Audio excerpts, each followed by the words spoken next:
Good evening, YouTube. Tonight, we are here to talk about the Nike Pegasus Trail 2. Nike's newest road to trail shoe. And I gotta tell you, I think I might like it. So tonight we're giving you first impressions. I'm even gonna compare it to what's my favorite trail shoe to run in for the types of trails that I get to run up here where I live in the Northeast. And whether or not I think you should give it a try. And then probably when we hit about 40 miles, 30 miles, we'll do a full review on it. But at this point, let's start with the upper. So the upper, very light, breathable upper. It's got this kind of weird liner to it. Almost feels like a wetsuit. But it's pretty soft. It feels good on the foot. The material feels good around the foot. It's not super restrictive. This is the heel counter back here. Has some give to it, but it locks your foot in pretty good. So I didn't have any heel slippage or, felt like my foot was going to come out. My only real complaint about the upper and how it fit, I mean, even the toe box was pretty wide. I have a wide foot, but they don't make this in a wide. And I bought my normal size. But my only concern was the volume right in here. So I can tell you that my foot, after about 2 miles, started to go numb, and I felt it right in here. So I'm going to adjust. I actually adjusted the laces a little bit today to see if the next time I take them out, they feel any better. From that standpoint, but outside of that, width in the forefoot was good. The lock-in was good. Like I said, my foot wasn't going anywhere. And overall, I felt pretty good about the feel of the shoe if I can eliminate that numbness right there. If I can't eliminate that numbness, I ain't going to get very far in these. But we'll see how it goes. Now let's look at the midsole, right? So midsole, using Nike's latest, greatest React foam. Now, I like the React foam. I don't know if I like it more than their Zoom foam that they were using in the previous model, the Pegasus 36 Trail, named a little differently. Now again, that shoe didn't have as much stack height. So as you can see, right? Doesn't have as much stack height from one model to the next.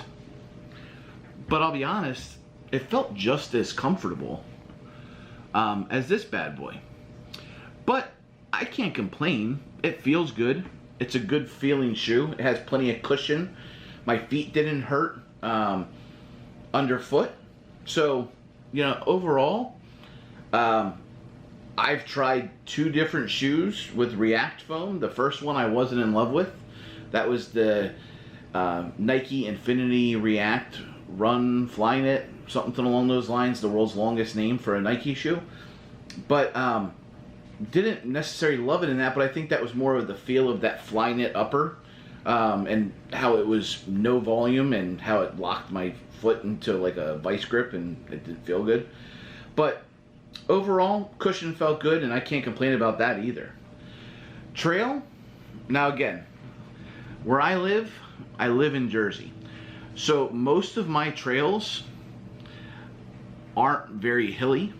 Once in a while I get lucky and I find a hill. They can be wet. It wasn't wet when I took them out on Sunday. But overall, it was a slightly buffed out trail that I was on. But these felt good. I didn't have any issues, even in the little bit of elevation change that I experienced. No real issues. Now, I will tell you, last week, I took out this bad boy, the Nike Pegasus Trail 36, or Pegasus 36 Trail, my apologies. And again, not the same stack height. Just as good a tread, in my opinion. Looks different, but I don't think one performed any worse than the other. And I ran a trail up in the Appalachian Trail by a falls up there, and I had in a short run about 1,200 feet of elevation gain and loss, so more hilly than what I did here because I only had about 200 feet and when I ran in these on Sunday. This was, I believe, Tuesday night, and these performed admirably. Again, I'm not super fast, at least not yet. Maybe that day will come. But with hopes to, you know, as get faster, I felt like these performed pretty well. I've run in more aggressive shoes before, but these were I was pretty happy with them. I don't know yet if I like this Trail 2 better than I like this. This model's definitely lighter, and I can tell you it's noticeable on the foot. I don't have the scale, right? But in a 10.5, these are about 12 ounces a shoe. So they're a little chubby. They need to be on the weight loss journey with me, right?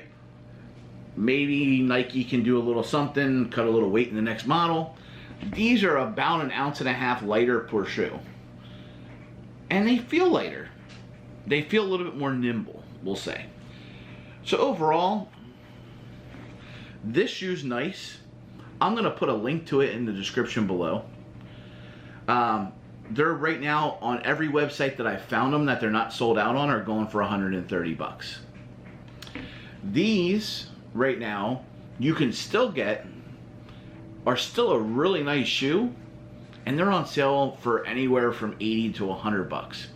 So I know this review wasn't for the Pegasus 36 Trail, but I will tell you that it's every bit as good as this boy right here.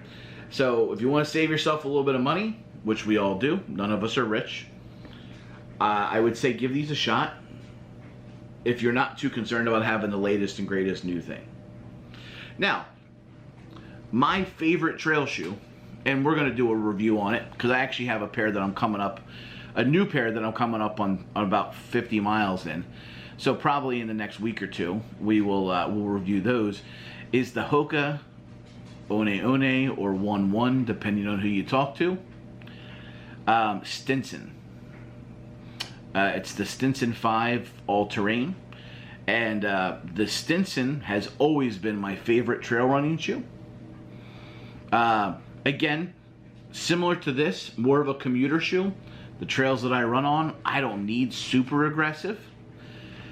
But man, I know they're not as soft as these right here. But with the stack height, I feel stable in those. I felt stable in these, but not as stable as I did in the Stinson. And the Stinson's about 2 to 3 millimeters higher in stack height. So even though they're a little higher, I feel a little bit more stable in those, and I get great cushion, and I can go for a long time in those, trudging along.